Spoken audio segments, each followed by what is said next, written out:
Hey guys, so let's just pretty much jump right into the review of My Hero Academia here, because the obvious thing to start right out of the gate with is Mirio's return, and obviously the big thing that's even more shocking than that for a lot of people is the supposed return of his powers. And yeah, I've got my there are a lot of people I'm sure have their own takes. I've got my own interesting theory of the case on this one, and here it is.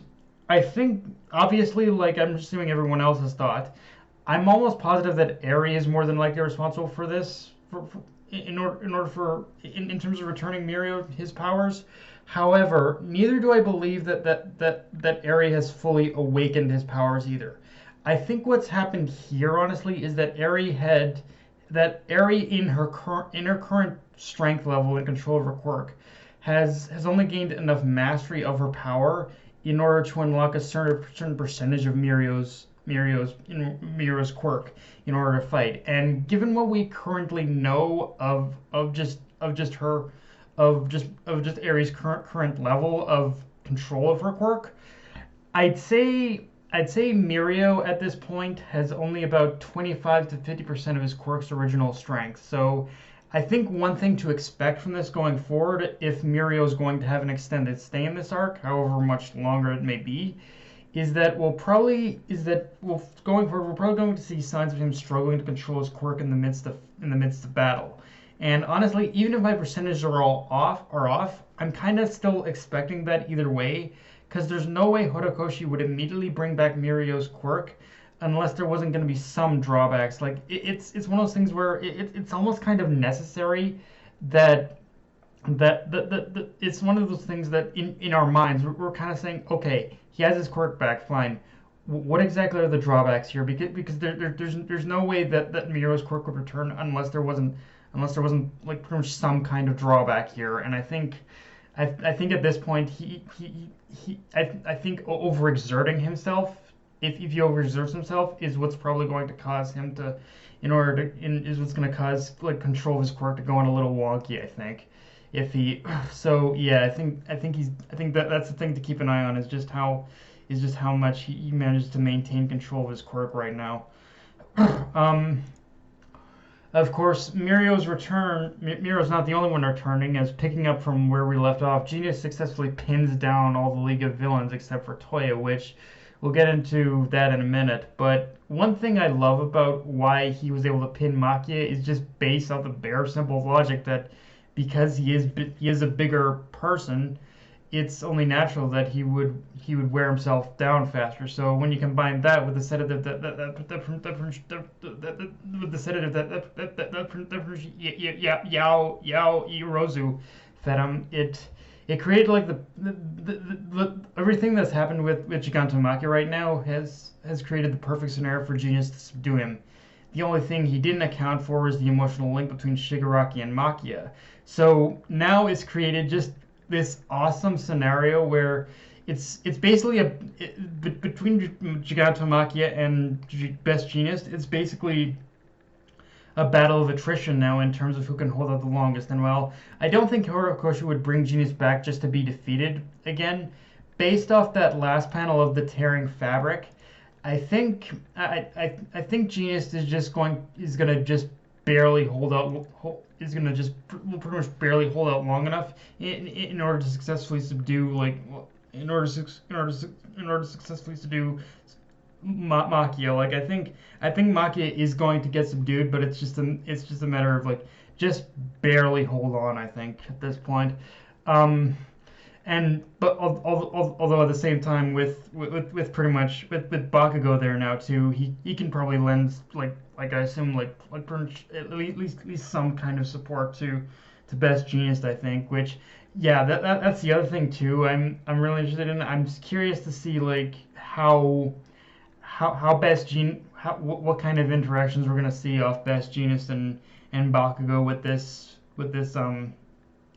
his return. That's the one I'm still holding out for, because even though obviously when they first met, Bakugo was severely annoyed with Best Genius, it is also still one of those things where you still can pretty much see that for as annoying as he was, there was still a certain amount of respect that Prince Bakugo had towards Gina. So I'm curious to see just what the dynamic between those two is going to look like right now, and how it's evolved, I guess. Um, with that said, let's jump right into the battle of the Todoroki brothers, because the interesting thing about this fight is that, yeah, even though Toya has gone off the rails insane, just like Shigaraki, uh, unlike the latter though, you can clearly see that Toya has still kept enough of himself together in order to be perfectly aware of what he's doing. And the reason as to why I'm even bringing this up at all, like, well, in terms of Toya's current pretty much mental state, is that it reveals a lot in pretty much terms of in terms of where pretty much Toya's mind is at right now. Like, he's there with Toya. This is something I think that was more than obvious just based off the past couple chapters we've gotten, but here it's really driven home that there's nothing but pure hatred that's driving Toya. Like, the kind of hatred that is pretty much fueling like pretty much Toya's actions. It's not even the revenge kind of hatred anymore, like with Shigaraki, but just hatred in its purest form towards everything. His family, society, just everything you could think of that could have been possibly responsible for making him what he is. That's pretty much what's driving him, and it's almost like but it's almost like one of those things where with Toya specifically though, it's almost like for him the only way he can feel any sense of freedom anymore is by destroying the very things that create him. He doesn't even care who's guilty or who's innocent. To him, he must literally burn his origins to the ground to be freed from, in order to be freed from their shackles. Like his mother, his brother, his sister, his mother, his brothers, his sister, his father, everything that you could think of under the sun that's responsible for creating him, he needs to burn down in order to feel a sense of basically freedom again. And for good or bad, one thing that, and yeah, I mentioned this offhand before, but it deserves repeating here.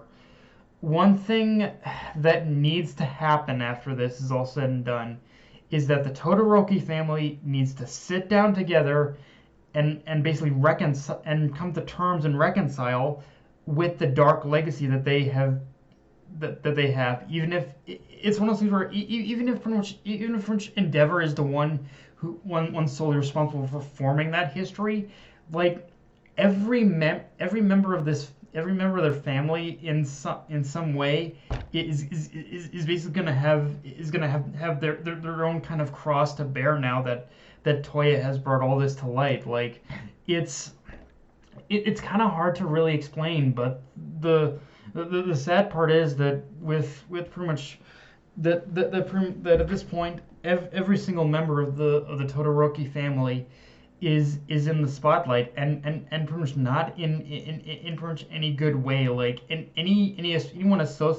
anyone who's basically considered a Todoroki, yeah, they've got their own cross. They've got their own little cross to bear now, and I'm really curious as to where Todoroki specifically though is going to go with this, because again I've said this before, but pretty much Todoroki, he is the mirror opposite to pretty much Toya at this point.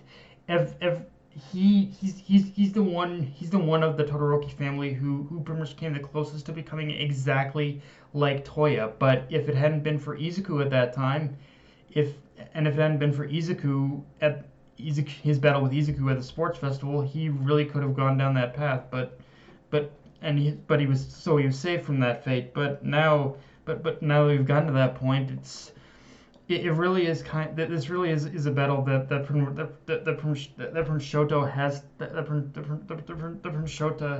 Shoto has to kind of he has to confront himself.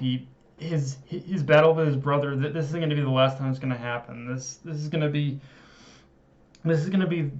a battle that he has to continue to fight going forward. in even if it's in his father's place, because I don't think Endeavor is gonna have the will to do it anymore. And I'll just say outright, I cannot wait for this shit to hit the anime because it's gonna be even. Not only is it gonna be even more of an emotional roller coaster when you add things like music and acting into the mix, but specifically talking about the dub, I cannot wait to see how Jason fucking Lebrecht handles this. I mean, obviously with the pretty much Seiyu, we basically all know immediately that we all know immediately the person who gets the acting gig in Jep. The pretty much Seiyu actor who plays Dabi will immediately knock it out of the park with this stuff, but at this point, I'm honestly more fascinated in what kind of roller coaster ride this is gonna put both Jason and Funimation on. Like honestly, this was like if I'm being honest, this has the potential in order to surpass. Well, this is the potential in order to surpass, like Jason Lebrecht's role as Dabi Toya in this kind of thing. For pretty much later for handling this kind of material is probably going to surpass Rob Lucci as Jason's best acting performance in anime. Like either way, he's gonna have a fucking field day. I know that much. But yeah, guys, that's all I got for this review. If you enjoyed the video, like, comment, subscribe, follow me on Twitter, Facebook, and Crunchyroll. Death Knight of Anime, signing off. Later, guys.